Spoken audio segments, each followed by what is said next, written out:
जय शिवराय ओ सोलापूरकर, स्वागत आहे तुमचं माझ्या नवीन ब्लॉग मध्ये. खूप दिवस झालं ब्लॉग टाकले नव्हते. आज जरा स्पेशल दिवस होता म्हणून आज ब्लॉग कडत आहे बघा. मी आणि अंजू मस्त तयार वगैरे होऊन निघालो, मग पोचलो निसर्ग हॉटेलला. तर आज होतं सर्टिफिकेशन डे म्हणून निसर्ग हॉटेलमध्ये सगळे आयोजन केलं होतं. सगळेजण खूप एक्साइटेड होते, खूप हॅप्पी होते सगळेजण. ब्लॅक थीम होती म्हणून आम्ही सगळे ब्लॅक घालून आलो होतो. खूप छान दिसत होते सगळेजण. खूप ही बघा माझ्या मैत्रिणीची मुलगी किती क्यूट आहे बघा. मग कार्यक्रमाची सुरुवात झाली. सगळ्यांनी आपापले मतं मांडले, आपापला एक्सपिरियन्स सांगितला. मग आम्ही सगळ्यांनी मिळून केक कट केला. आम्ही जिथे असतो तिथं नुसता फोटो चालूच असतं. सगळ्यांनी फर्स्ट सर्टिफिकेट घेत होते, फोटो काढत होते. आम्ही जिथे असतो तिथं राडा होतो. कसलं कंबर तुटेपर्यंत नाचलो बघा आम्ही.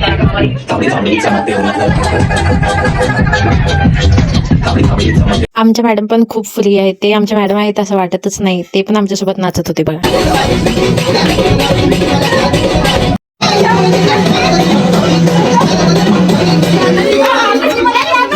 जग एकीकडे असतंय, आम्ही एकीकडे असतो बघा. आमचं नाचणं बघा कसं चालू आहे. मी गौराबाई आणि प्रांजली बघा कसं नाचायला लागलो. नाचून नाचून लई भुका लागल्या होता म्हणून आलो बघा मग जेवायला. आमचा काय उपवास होता आणि चमचमीत सगळं जेवत होते आणि आम्ही इथं खिचडी फ्रेंच फ्राईज वगैरे मागवून खात होतो. ह्याने बघा यांना कुठं पण आरसा दिसला ना याने पहिला फोटो काढतात बघा. काय एवढं नाद आहे की यांना फोटोचं काय की. कुल्फी वगैरे खाऊन मस्त एन्जॉय करून मग आम्ही निघालो घरी. आजच्यासाठी एवढंच. तुम्हाला माझा ब्लॉग आवडला असेल तर लाईक शेअर फॉलो नक्की करा. भेटूया पुढच्या ब्लॉग मध्ये. बाय.